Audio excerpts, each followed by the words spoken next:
আসসালামু আলাইকুম। সংবাদে আপনাদের সবাইকে স্বাগত। সংবাদ শিরোনাম।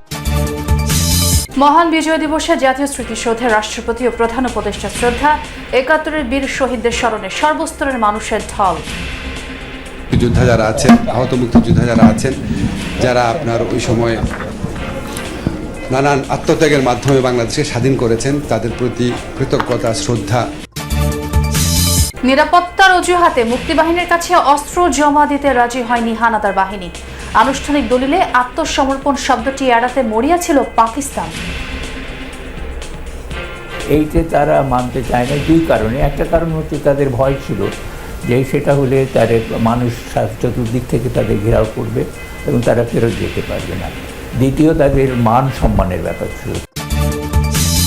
বিজয়ের ৫৪ বছর পরেও দুর্নীতির কারণে শ্লথ বাংলাদেশের অগ্রযাত্রা, সর্বস্তরে শুদ্ধতার চর্চার উপর জোর দিচ্ছেন বিশিষ্টজনেরা। জাস্টিসের প্রশ্ন আছে, এটা ন্যায় অন্যায়, সেইটা বিবেচনা করা হয়নি।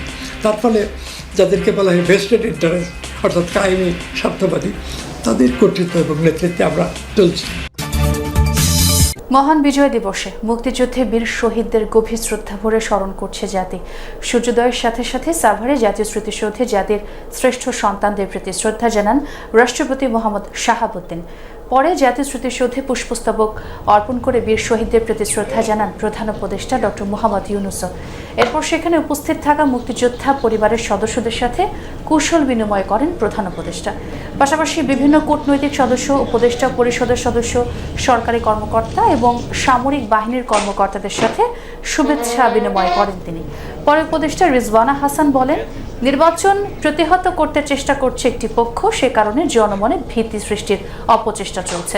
সরকার সেই আতঙ্ক কাটাতে ব্যবস্থা নেবে বলে জানান তিনি। আর আইন উপদেষ্টা স্মরণ করেন বীর মুক্তিযোদ্ধাদের। প্রতিপক্ষ আরো বেশি সংগঠিত এবং সে পিছন দিক থেকে আঘাত করছে। এই যে পিছন দিক থেকে আঘাত, এটার বিপরীতে আমাদেরকে আরো বেশি ব্যবস্থা গ্রহণ করতে হবে এবং গ্রহণ করছি। আমরা নিরাপত্তা আরো জোরদার করছি। আমরা আশা করি এই নির্বাচনের মাধ্যমে একটা ভিত্তি স্থাপন হবে, যে ভিত্তিটা গণতন্ত্রকে যেমন সুদৃঢ় করবে, তেমনি জনগণের কাছে সরকারকে জবাবদিহি করতে বাধ্য করবে। মুক্তিযোদ্ধা যারা আছেন, আহত মুক্তিযোদ্ধা যারা আছেন, যারা আপনার ওই সময় নানান আত্মত্যাগের মাধ্যমে বাংলাদেশকে স্বাধীন করেছেন, তাদের প্রতি কৃতজ্ঞতা, শ্রদ্ধা। যে কোনোভাবে আনুষ্ঠানিক দলিলে আত্মসমর্পণ শব্দটি এড়াতে চেয়েছিল পাকিস্তানি হানাদাররা।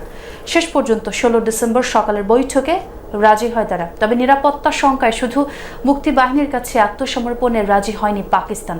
দাবি ছিল জেনেভা কনভেনশনের আওতায় সুরক্ষার নিশ্চয়তা। আর নিশ্চয়তা পেয়ে ভারত এবং বাংলাদেশ বাহিনীর কাছে আত্মসমর্পণ করে পাকিস্তানি বাহিনী। ৭১-এর ১৬ ডিসেম্বরে আত্মসমর্পণের আরও থাকছে শাকিল হাসানের রিপোর্টে। মুক্তিবাহিনী এবং ভারতীয় বাহিনী ১৬ ডিসেম্বর সকালে এসে উপস্থিত হয় মিরপুর ব্রিজের ঠিক ওপাশে। সেখান থেকে আত্মসমর্পণের জন্য নিয়াজির উদ্দেশ্যে একটি চিঠি পাঠানো হয়। সে চিঠি যখন ক্যান্টনমেন্টে গিয়ে পৌঁছায়, তখন চলছিল ঊর্ধ্বতন সামরিক কর্মকর্তাদের একটি বৈঠক। সেই বৈঠক থেকে আত্মসমর্পণের বিষয়ে আলোচনার জন্য সিদ্ধান্ত হয়। চিঠির প্রতি উত্তর দিয়ে জেনারেল জামশেদকে পাঠানো হয় এই মিরপুর ব্রিজে। পরে আত্মসমর্পণের শর্ত নিয়ে আলোচনার জন্য ক্যান্টনমেন্টে যান ভারতীয় ও মুক্তিবাহিনীর ঊর্ধ্বতনরা। কয়েক ঘন্টা ধরে চলে আলোচনা। নিয়াজির আশা ছিল দলিল হবে যুক্তরাষ্ট্রের কনসাল জেনারেলকে দেয়া যুদ্ধবিরতির প্রস্তাবের আদলে। সাবেক আমলা হাসান জহির তার সেপারেশন অফ ইস্ট পাকিস্তান বইয়ে লিখেছেন, পাকিস্তানিরা আত্মসমর্পণ শব্দটি এড়াতে আপ্রাণ চেষ্টা করেছিল। জেএফআর জ্যাকব তার সারেন্ডার অ্যাট ঢাকা বইয়ে লিখেছেন, আত্মসমর্পণ দলিলের খসড়া লিখেছিলেন তিনি। ওসমানী ও একে খন্দকারকে অনুষ্ঠানে উপস্থিত করতে অধস্তনদের নির্দেশও দিয়েছিলেন। নিয়াজি বাঙালিদের কাছে আত্মসমর্পণে কোনোভাবেই রাজি হননি। এর কারণ ব্যাখ্যা করেছেন শিক্ষাবিদ সিরাজুল ইসলাম চৌধুরী। পরাজয়টা বাঙালির কাছে হলো, এইতে তারা মানতে চায় না দুই কারণে। একটা কারণ হচ্ছে তাদের ভয় ছিল যে সেটা হলে তাদের মানুষ চতুর্দিক থেকে তাদের ঘেরাও করবে এবং তারা ফেরত যেতে পারবে না। দ্বিতীয়, তাদের মান সম্মানের ব্যাপার ছিল যে তারা মুক্তিবাহিনীর কাছে হারছে, পাকিস্তানি যে একটা পূর্ব পাকিস্তান তার মানুষের কাছে হারছে। এইটা তারা লজ্জাজনক মনে করলো। নিরস্ত্র মানুষ, সাধারণ মানুষ। দলিল চূড়ান্ত হলে দুই পক্ষের ঊর্ধ্বতনরা সোহরাওয়ার্দী উদ্যানে যান। ঢাকা ক্লাব থেকে স্বাক্ষর অনুষ্ঠানের জন্য নেওয়া হয় সাদামাটা table chair. Instrument of surrender নামের দলিলে স্পষ্ট লেখা হয়, পাকিস্তানের সব সশস্ত্র বাহিনী বাংলাদেশে ভারতীয় ও বাংলাদেশ বাহিনীর কাছে আত্মসমর্পণ করবে। এর মধ্যে থাকবে সেনা, নৌ, বিমান বাহিনী সহ সব আধা সামরিক ও বেসামরিক বাহিনী। যেখানেই থাকুক, লেফটেন্যান্ট জেনারেল জগজিৎ সিং অরোরার কমান্ডাধীন নিকটস্থ বাহিনীর কাছে অস্ত্র সমর্পণ করতে হবে সবাইকে। দলিল স্বাক্ষরের সঙ্গে সঙ্গেই আনন্দে ফেটে পড়ে উপস্থিত জনতা। ওই অল্প নোটিসে এইটা ছিল যে সারেন্ডারটা করানোটার দায়িত্ব, এবং ইয়ে কিন্তু ছিল, একে খন্দকার ছিলেন, হ্যাঁ, আমাদের কমান্ডার অর্থাৎ কর্নেল হায়দার ছিলেন, এবং বীর দর্পে হায়দার হেঁটে যাচ্ছেন সেটা আছে, হ্যাঁ। সিগনেটরি কিন্তু যেহেতু ইস্টার্ন কমান্ডের সাথে পাকিস্তান আর্মির, এবং সারেন্ডার যখন হয় নেগোসিয়েশন হয়, তখন যেহেতু ওরা কিন্তু বলেছে যে we can only surrender to A official army, খোলা আকাশের নিচে সোহরাওয়ার্দী উদ্যানে সারেন্ডার করাতে পেরেছি। এইটাই গর্বের, এইটাই গৌরবের। 19 ডিসেম্বর ঢাকা ক্যান্টনমেন্টের গলফ মাঠে পাকিস্তানি বাহিনীর সদস্যরা অস্ত্র দিয়ে আনুষ্ঠানিক আত্মসমর্পণ করে। বিজয়ের আনন্দে সেদিন একসঙ্গে হাসছিল আর কাঁদছিল সারা ঢাকার মানুষ। হাসি আর কান্নার পেছনে ছিল অগণিত প্রাণ। তপধ্বনির মাধ্যমে স্বাধীনতা যুদ্ধে নিহত দেশের সূর্য সন্তানদের শ্রদ্ধা জানালো সশস্ত্র বাহিনী।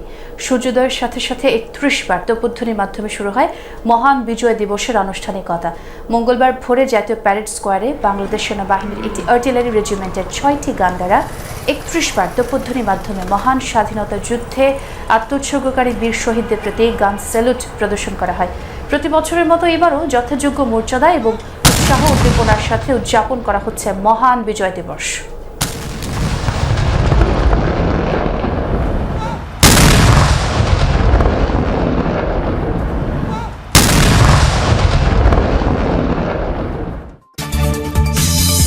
দর্শক, আমরা আবারও ঢাকার বাহিরের খবরাখবর জানাতে চাই। বরিশাল থেকে আমার সহকর্মী যোগ দিচ্ছেন কাউসার হোসাইন, তার সঙ্গে প্রথমে কথা বলতে চাই। কাউসার, বিজয় দিবসের সকালে বরিশালে কি কি অনুষ্ঠান রয়েছে সেটা তো জানাবেনই, সে সাথে যারা শ্রদ্ধা নিবেদন করতে এসেছেন তাদের সঙ্গে নিশ্চয়ই আপনার কথা হয়েছে, তারা কি বলছেন, একটু সব মিলিয়ে খবরাখবর জানতে চাই।